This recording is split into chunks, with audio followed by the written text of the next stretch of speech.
Welcome to the Clan Mackenzie podcast.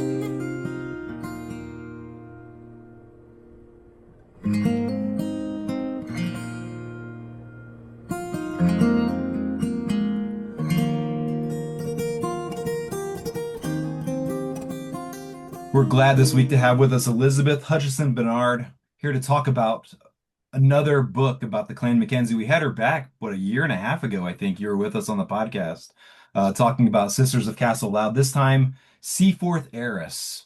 And we're glad to have you with us. Oh, thank you. So this book's been getting a lot of attention, recognized on an Amazon list as being an excellent book. Also, just was up for the Eric Hoffer Book Award. Can you talk a little bit about what that award looks like Yeah. and what it means to authors? Well, it's a really important award. There are a lot of awards out there. Some of them have true meaning and significance. The judging is fair and impartial, and a lot of people enter it, and others are, maybe a little more just promotional in nature. But I'm very proud of this one. Eric Hoffer Book Award has been around for about 20 years, and it's named after Eric Hoffer, of all people. Who was a well-known social philosopher, really. And the books that they consider for the award, and they get entries from around the world. Um, I believe that they have an eye in the judging to something with significance, philosophical significance, or some kind of lasting significance, rather than just a good story, something that has some meat to it, something that gives people uh, a reason to think about things or look at things differently. And that's what I hope this book, The Seaforth Heiress, does, as well as all my books. Really, I approach from the standpoint of wanting not just to tell a good story, although that's probably the most important thing, but to give something to people that they can gnaw on for a while, think about, something maybe they haven't considered before, a different way of looking at things. And that's how I approach my writing, because that's what I get out of writing a book is learning something that I didn't know before and really being inspired to think about things in a different way. They're both part of the Historic Women of the Highlands series. We have the Sisters of Castle Loud, Seaforth Heiress, but they're not, you don't have to read one to be able to understand the other. No, they're not the kind of series where the same characters are repeated in book after book. Um, these are completely different characters, completely different stories, but the link is that they are centered around the lives of these historic, fascinating women who lived in the Scottish Highlands. In the case of Sisters of Castle Loud, that story starts in the Victorian era. And the Seaforth Heiress is a Regency era story. So people who I've had some of the reviewers say, "Oh, fans of Bridgerton are going to love, love this book." It's quite different from Bridgerton, but yes, the era is the same. That's really cool. That's excellent. So, I mean, your book has got a lot of attention. In fact, I noticed even on the Clan Chief's website, he has a special recognition of your books on that page. Did you Oh, I hear of know. that? I was, yes, I was. I was absolutely thrilled about that. Of course, I sent the Earl a copy of my book, Sisters of Castle Loud, when it first came out. And oh, he was just so generous with his time with me and so kind. So I guess that means he liked the book or he saw something worthwhile in the book. But I was very grateful and thrilled to see my book mentioned on the website. And it's a newly designed website. It's beautiful. Yeah, it does look really good. So with regards to Sisters of Castle Loud, you actually you went to Scotland, I think, if I remember right. You talked a little bit about your research in that. Seaforth Yes. Heiress, you did a little differently though. I did. I did. Well, for one thing, Castle Loud is still there. I could go and visit it. The Bron Castle that was the ancestral home of Mary Mackenzie no longer exists. It was torn down. Um, So that was one thing. But the other thing was that in the case of Sisters of Castle Loud, I had a lot of wonderful resources, mostly books written by Sybil Mackenzie, the Countess, books written by her herself. So I really got to know her a lot through her books, as well as her sister, Lady Constance, who also wrote a book, more of a philosophical discussion of her beliefs about health and beauty and dancing and all that. So I had those resources, and I had wonderful newspaper archive resources about them because the um, the London press followed their every move. It was like the paparazzi, Yeah. we know, oh, this week they're going to Italy, this week, what did she wear? The pearls, the diamonds, all these things. But I didn't have that for Mary Mackenzie, given that it was an earlier period, so it wasn't quite the same. But for Mary Mackenzie, I had a tremendous resource in the National Records of Scotland Mm. because I went online to their online uh, depository of information, and I was able to actually get something about her that I was not able to find for the other Mackenzie sisters of Castle Loud. And that was personal letters Mm. between her and her husband, James, letters about tragedies in the family where I really got the inside scoop on what was going on within the family when some of these terrible events took place, as predicted by the Bronze Seer. And then probably the most intriguing for me score that I made at the National Records was Mary Mackenzie's travel journal that she wrote herself. And she was a good writer too, very good writer. And so I learned firsthand all about her trip through southern India after her husband, Samuel Hood, was transferred by the Royal Navy um, to live in Madras. And so when they moved there, she took an extended trip through southern India without her husband. Actually, she was a very adventuresome woman. Um, and she made that trip with a small group of people, and went and visited the kingdom of Mysore and met the Raja and his wife and his mothers and all these things. But, it was dangerous in a way because, first of all, there were a lot of bandits out there who might actually attack a small group like that. Um, then there are wild animals, tigers, things like this. So she was very interested in adventure. And that was one of the things that I love about Mary Mackenzie. And one of the things that I tried to highlight in the book was that adventuresome nature of hers. That's awesome. What a great story. So, why did you go to her next after Sisters of Castle Loud? What made you think of Lady Hood? Oh, yeah.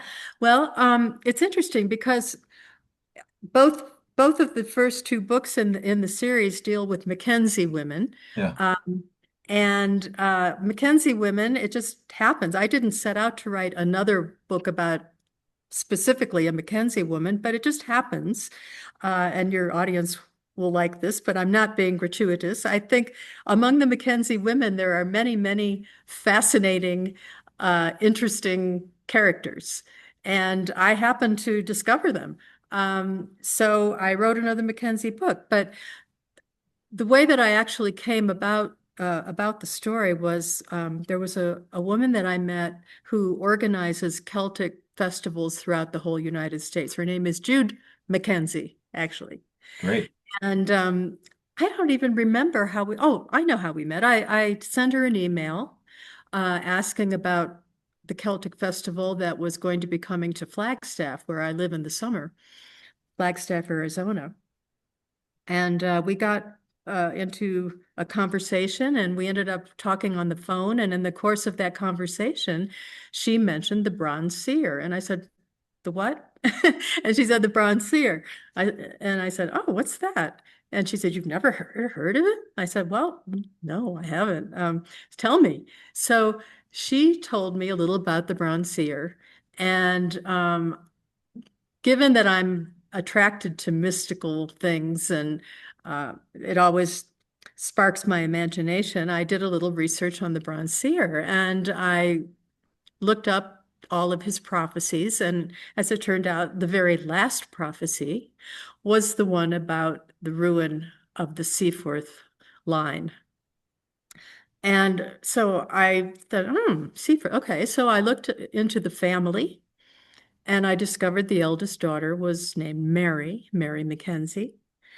And right away, I started thinking, wow, I wonder what it was like for Mary, or for any of them actually, but I'm going to focus on Mary, to grow up knowing that this prophecy was hanging over her head like a dark cloud, that this was going to happen possibly during her lifetime. It sure seemed like everything was already in place because the prophecy mentions in the very beginning the deaf and dumb uh, Lord Seaforth, who and her father lost his hearing at the age of 12 from scarlet fever. So he already fit the description. He was not dumb, meaning he spoke, although he was somewhat difficult to understand because of his hearing loss. But amazingly, I mean, it did not stop him from achieving rank and becoming a governor and becoming a member of parliament and all these things, which was really quite remarkable. But at any rate, so that was already suggestive of the fact that this was going to happen in her lifetime. Right. And of course, there was the mention in the prophecy about the white-hooded lassie. Now, she didn't know for sure that was going to be her, but and who kills her sister. I mean, these are things that I could imagine just resonated so deeply within her from an early age. And of course, the Highlanders, everybody really believed in the legend of the bronze seer. They believed it was true. And it was well known. So this is really what inspired me to write the book, because I was interested in the fact that the prophecy did unfold as predicted.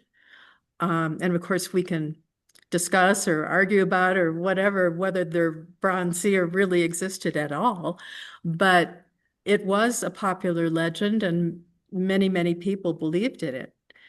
And that was part of Mary's dilemma, was to fight within herself about whether she could reject this as being poppycock, um, or whether this is something she needed to take to heart. And she was, for the longest time, and of course, this is my interpretation of her. I have no way of knowing absolutely what she believed in her heart.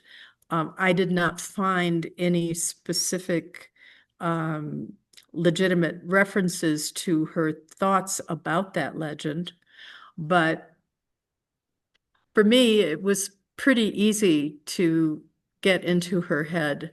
Um, Taking the things that I did know about her, reading some of her letters, um, you get to feel that you really know the person, and you open yourself up, or I do. I try to, as an author, to really, really open my heart to these characters that I'm researching so that I let them in. And so I really felt that I got to know Mary and that I could somewhat understand what she must have been going through.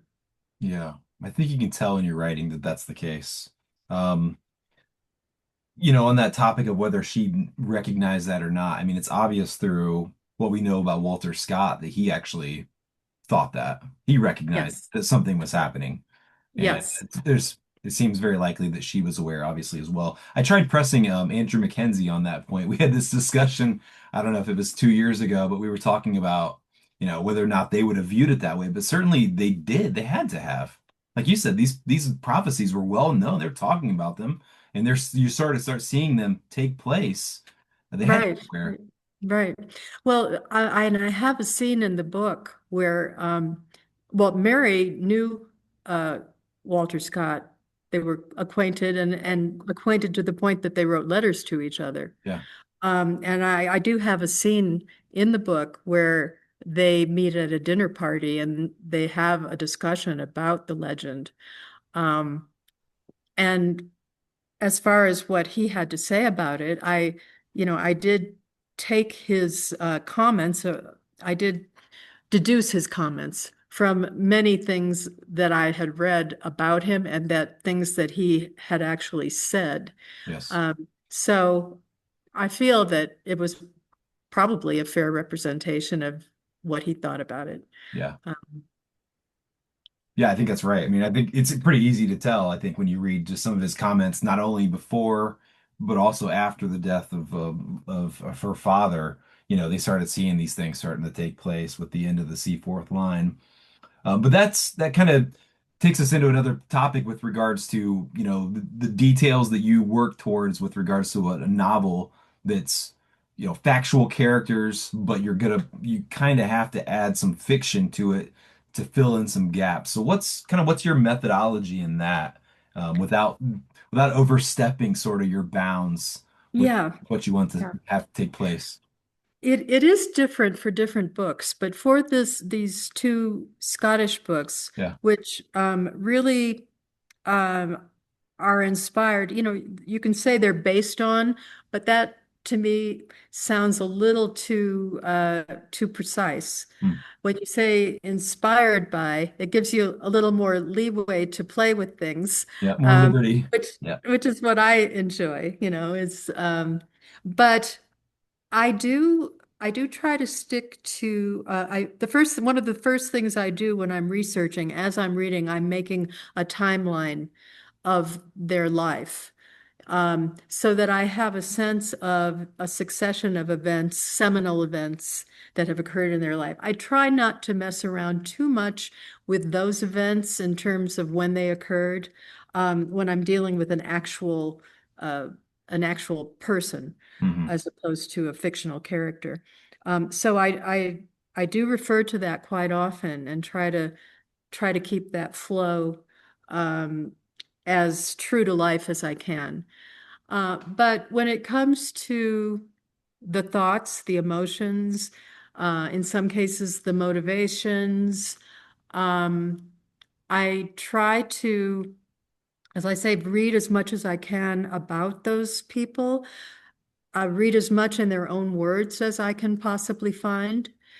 And then I just let that settle in my head and try to, when I'm writing, evoke the memory of that or the experience of that or what it felt like as I was reading that and kind of try to become that character, especially when writing dialogue, um, because you do want the personality of the character to come through in the dialogue, whereas some of the narrative, well, since I wrote both of those books in the first person, the personality had to come through even in the descriptive narrative sections. Right. Um, but yeah, it's a very I don't know what word to use. I was going to say organic, but that's a word that's kind of overused, but it is sort of an organic process of assimilation of a character.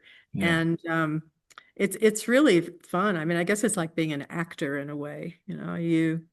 You take on that persona, you forget yourself for a while, and then you come out of it and you go have a glass of wine and everything's fine. But You do come out but of it then. Your husband isn't and then having dinner with Mary Mackenzie at the end of the night, right?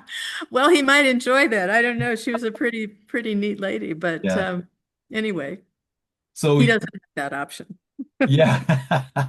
So, in this research, so you're reading some of her own writings, you did some research into the National Archives and places like that. What's some of the obstacles that you face when you do that kind of research? Like what are the things that make that challenging? Because it's not always easy. Right, right.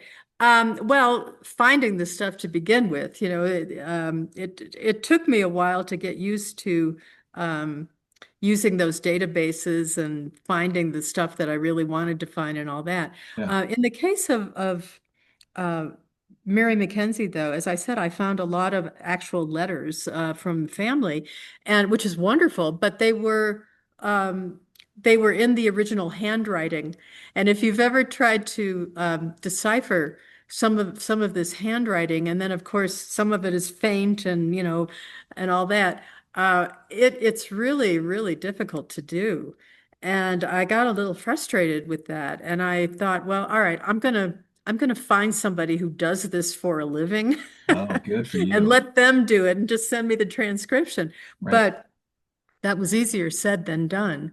I Oh, did find people, but all of them were booked up for months. And also, it was going to be terribly expensive because I really would have had to find a way to narrow it down. There was so much stuff. So I said, okay, I'm going to bite the bullet. I did find along the way a software program that helps you decipher historic documents that are difficult to read. okay. Now, it does a sort of a you upload it and then it scans it and does sort of a blip thing, and then it comes out and you have something you can read. It's sketchy Okay. because a lot of the words are wrong, a lot are missing, a lot of it doesn't make sense.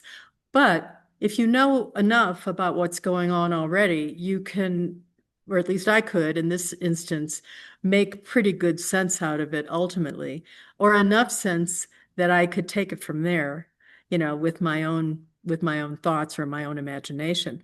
But that was particularly important and helpful when I was writing the sections of the book that had to do with the death. Well, I don't want to give too much away, but the final death prophesied by the bronze seer. Okay. There was a lot of back and forth stuff among family members, um, blaming, blame game kind of things, and it was quite fascinating to read. But I had to overcome, the technical difficulties to get to that. So that was a challenge. Yeah, I mean that's a big thing. I know I pay attention to a lot of revolutionary history and some of those different places that have the archives. They're always looking for people to come and try to decipher some of the 18th century cursive and things like that. Oh That yeah, it's hard to read yeah, sometimes, and sometimes it's not written well. It's inconsistent sometimes, uh, yeah. how things are spelled and things. So I know it can be a lot of work. Like you said, just It was. finding the stuff was probably the hard part, right? Well, I know. Then downloading it all and organizing it. I was really fortunate in one thing, though. I mentioned the travel journal that Mary kept when she took that trip through southern India. Yes. And a good portion of that had been transcribed by somebody. I don't Excellent. know. And I found that transcription Oh, in the good. National Records. So that was a big help, a big help. Do you know where the actual items are? Are they on display anywhere, or are they just in an archive closet That somewhere? I don't know. I Yeah. don't know. I would assume that the original documents are there, but unless I don't know, to be Mhm. honest with you. Got it. Okay, we'll have to make a phone call. We'll find out. Yeah. No, I'm just kidding. So your stories are called The Historic Women of the Highlands, and yet this story isn't just set in the Highlands. That's true. And that was one of the things that I found really fun about writing this book. And one of the things that so many of my readers have said they enjoyed was the different settings in the book. The book starts out in Barbados. That is where Mary's father, Lord Seaforth, was serving as governor for the British Crown. He assumed that position of governor in 1800, and the family moved there in 1801. Mary at that time was, I think, 18, something like that. Yeah. And so that was certainly an experience that I'm sure shaped her life in many ways. In the book, there's quite an emphasis on what she observed in terms of the practice of slavery on the island, Right. um, which was deeply troubling to her, of course.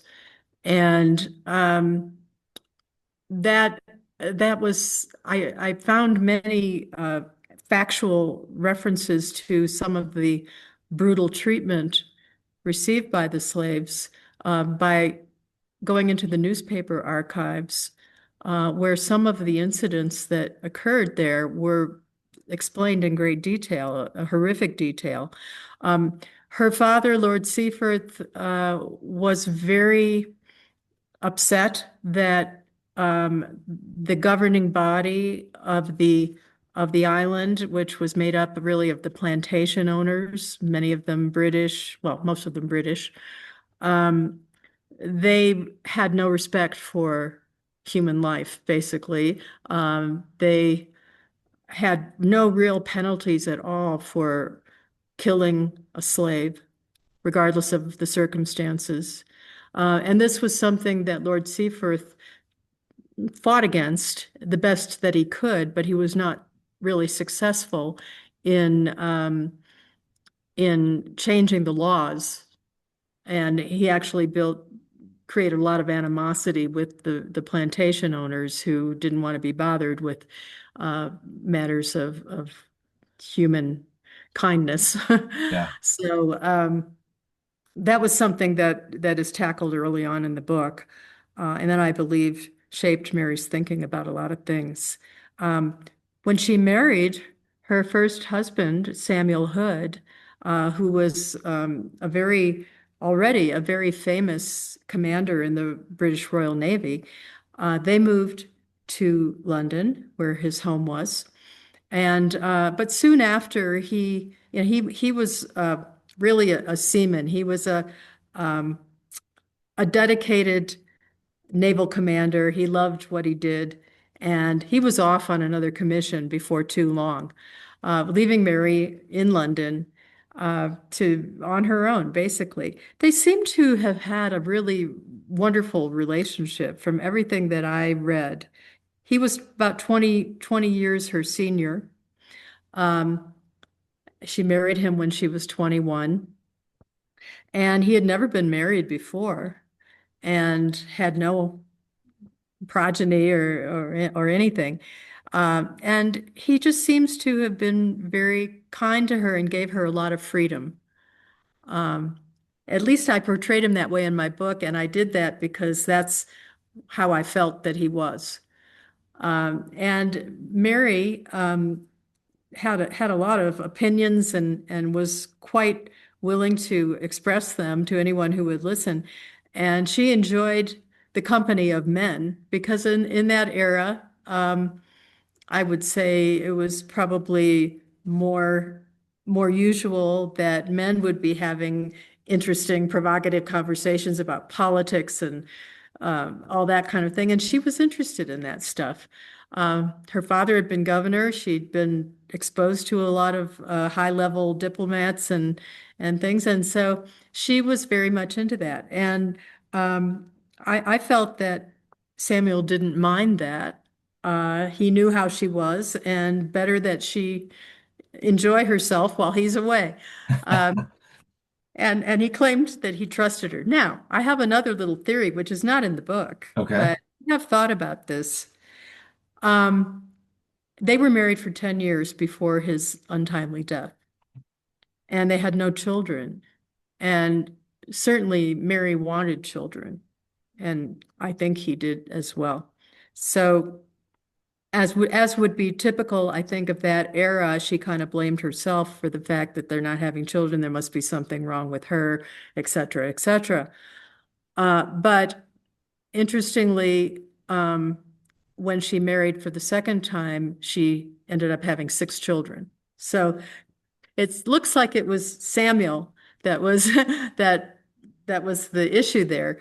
But who knows? Perhaps when he said, "Go off and have a good time," he was hoping that perhaps she might have a liaison or two and become pregnant, and then, it would all be solved. I don't know. It's possible. Whoa, this is controversial here, Elizabeth. Holy cow. Okay.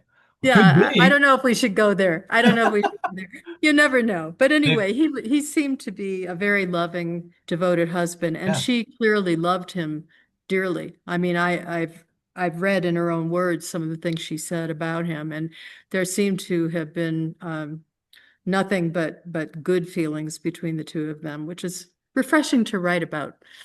Yeah. Maybe that's the next book is like alternate universe. Samuel Hood and Lady Hood and their story. What happens if they, yeah, it could be exciting. It could be fascinating. But the prophecy comes about. And just explain to us again, what's the last prophecy of the bronze here? Well, the last prophecy was the one that foresaw the ruin of the Seaforth line. Um, and not just the ruin, but the systematic elimination of all the male heirs in the family. And therefore the chiefdom of the clan. And it was to be a very sad and horrific way that this would proceed, including the part of the prophecy where the white-hooded lady, which we now know is Mary Mackenzie, um, kills her sister. Now, I'm not going to tell you how that comes about, or even if it comes about, because certainly Mary is fighting tooth and nail for the prophecy, and especially if that's the final part of the prophecy not to come true. But um, that is what is hanging over everyone's head all those years. And of course, in the end, when Lord Seaforth's two sons both die unexpectedly, um, he sinks into a terrible, deep depression. And he does become dumb. He does not speak from that point on. So there again, that part of the prophecy is fulfilled. The deaf and dumb, um, Lord Seaforth. So there are so many aspects in which we see that the prophecy does come true. Now, again, there are those who say, well, this prophecy, of course, was an oral tradition.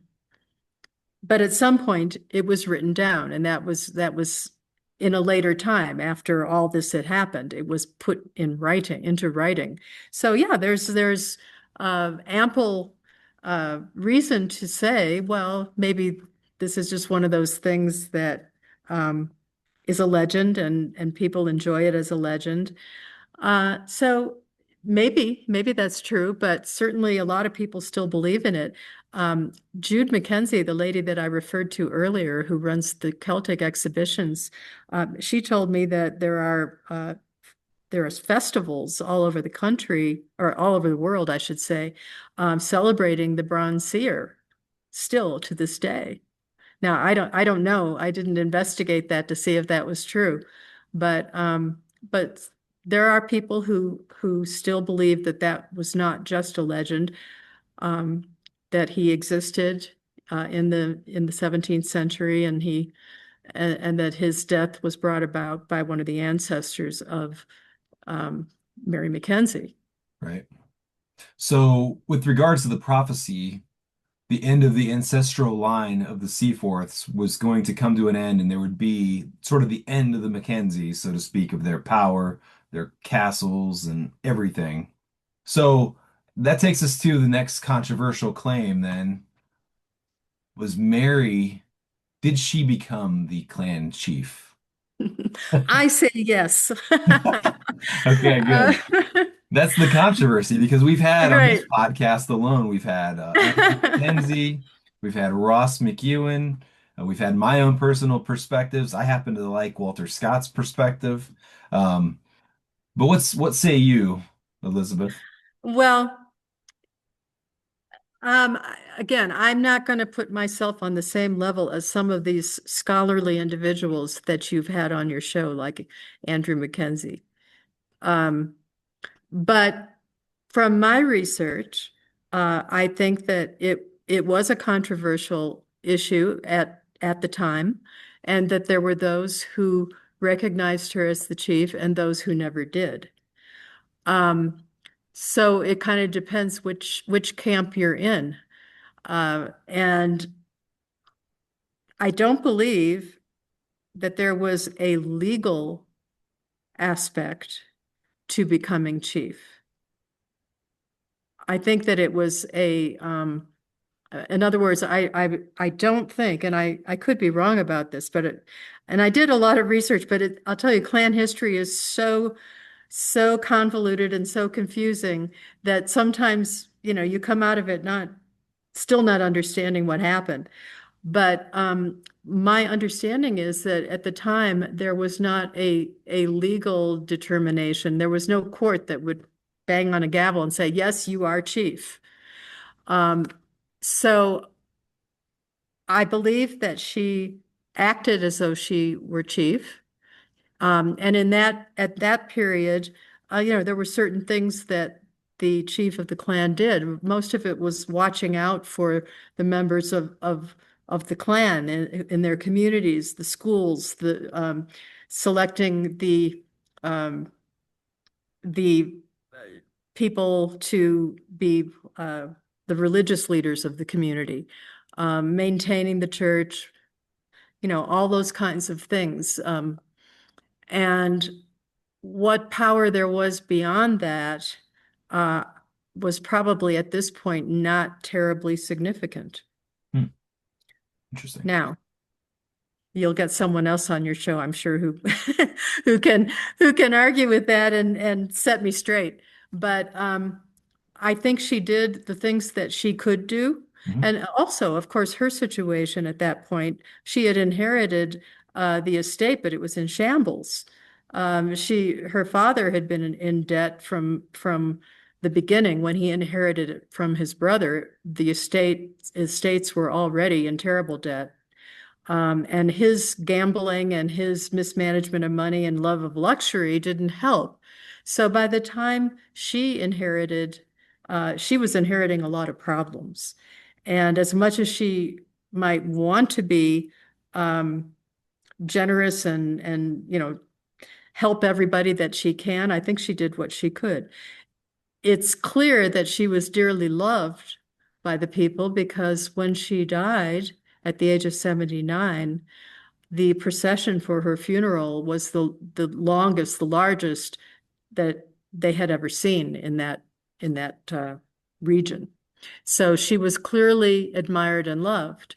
And I believe that part of that was the fact that she had the courage and the tenacity to claim the chiefdom and to perform as many of the duties of the chief as she was able.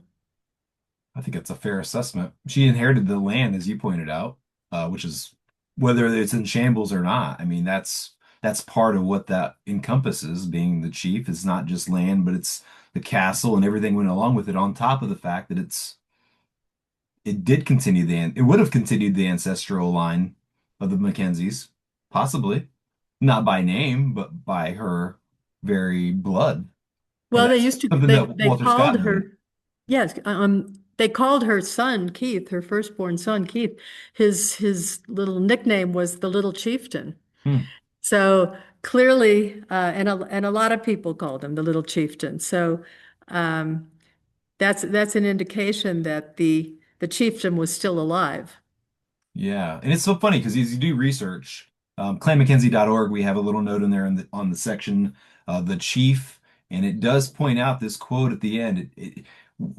Where we try to be very historically accurate with regards to what's on clanmackenzie.org. Not a lot of interpretation. We do have stories, but try to be very specific. But it is noted in there what her perspective was and how she described herself. Um, there are other places, though, that completely recognize her that way. Sometimes you'll come across historical items maybe postcards even, where it'll have a thing about the history of the Mackenzies, and it almost inevitably says that chiefship or that line ended with her father. Mhm. So it is gonna interesting. It's like a 50-50. It is. Sometimes you get some that say yes, sometimes you get some that are very clear no. Right. But it's nice to have your opinion too in this Well, thank in you. this match. But So I'm glad remember, to I'm know. a writer of fiction, so I don't know. historical fiction. Historical fiction. Very good. So when is there going to be another Women of the Highlands book coming out anytime soon? Another Mackenzie that you're going to look after? I'm sure there will be. I'm working on another book now. I don't know if it's going to end up being part of the series or not. It does have um, a woman in it who semi-qualifies as being a Highland woman. She actually was born in Stirling, which is sort of the gateway to the Highlands, not exactly in the Highlands. But this book is going to be a little different from the others in that it's a dual timeline book, and part of it is going to be contemporary and part historical. So I'm not sure it's going to fit into the series, and that's okay. It doesn't have to. It'll be another book, and later on, I'll find another book to add to the series. But this one was something that kind of intrigued me because it's going to give me a chance to write in a little bit of a different take on the genre with the dual timeline, and also to incorporate some supernatural and quantum physics type stuff. Quantum I'm not physics. going to All give right, this is away getting too much. exciting. I'm really interested in all this space and time stuff. Not that I understand it about as well as I understand clans, but It's as but inconsistent as clans, I think, too, actually. So yeah, however but it works.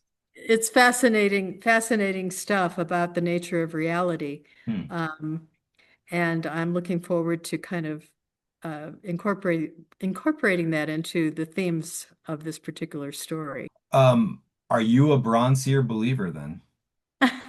Oh, you're gonna make me say, huh? Ah, well, I think that legends like that take root for a reason. And I think that while the details may may be variable, I think that do I believe that someone can see into the future? Yes. Yes, I think you can, especially now that I'm a student of quantum physics. Past, present, and future are all the same. So surely one can see the future. So I believe it's possible. And I love legends and I love mysteries and I love all things that defy reason. So, yes, I am going to say that I believe that the Bronze Seer, in one form or another, may well have existed. Wow, there we go. That's great. I like that answer. Very nice. Where can people find you? If they want to look you up online, they came across this podcast, they don't know anything about your books. How do they get a hold of you, Oh, Elizabeth? thank you. Yeah, my website is Bernard, Bernard.com. ehbernard.com. And on my website, I have information about all four of my historical novels. I've got several book trailers, cinematic book trailers for three of the books that are pretty cool, I think. Um, and a little information about me. I try not to talk about myself too much, but people have questions, so I Absolutely. try to answer them. And then I've got information on book clubs. I do some Zoom book clubs for people who are interested in reading my books and talking to the author about them. I do those from time to time. So, and I can be contacted through my website as well. There's a contact page. Great. You're on Instagram too, right? I'm on Instagram, I'm on Facebook. I'm the first to admit I'm not a great social media person. Okay. I see these other authors who are out there posting 5, 6 times a day and Yeah, all the details of their personal lives, and I'm jealous because I just can't do that. I can't do it. But I try to put stuff out there if I have something to say. I will put something out there. For example, the Seaforth Heiress right at this moment, the Kindle version is on sale for $2.99. I would put that out there. Nice. But it's not going to be on sale for long. So, but anyway, yeah, you have to, as an author these days, you have to have some sort of presence out there. And I do the best I can. Okay, good. Well, we'll try to help you out with that as well. I do know your book is also on Audible, so for people that are always on the run, they need time to Yeah. need to be able to listen to it. They're available on there as well. So Yes. Thank you. Yes. yeah, of course. Well, it's been great having you on. Love talking to you. I love your enthusiasm for it. It's so cool that you're doing books and they just happen to be on, these interesting characters of the Clan Mackenzie. And like you pointed out, women of the Clan Mackenzie. A lot of times with this uh, Celtic and kilt kind of mentality, it's usually guys. Guys are always into this stuff, but with the Mackenzies, we've got these women that are just like they're Oh, powerhouses of their eras. amazing. Amazing women. Yeah. Amazing women. Yeah. And So, I can say that even as a Hutchison, which is part of the MacDonald clan, oh, not the favorite maybe I shouldn't have said that. shouldn't have said Not the that. favorite clan of the Mackenzies, but you know, we'll let bygones be bygones. I I think love so. the Mackenzies. I do a podcast with Peter McDonald now too, so I guess maybe I like McDonald's. I don't know. Maybe that's what it's going on here. So, all right, very good. It's been a pleasure having you, and Thank we you. look forward to more people discovering your work, and I'm sure they're going to love it. Thank you so much, Jared. Appreciate it. All right. Thank you for listening to the Clan Mackenzie podcast. To explore more about our history, heritage and ongoing work, visit clanmackenzie.org. Be sure to follow, share and leave a review. Your support helps us continue defending the future by understanding the past.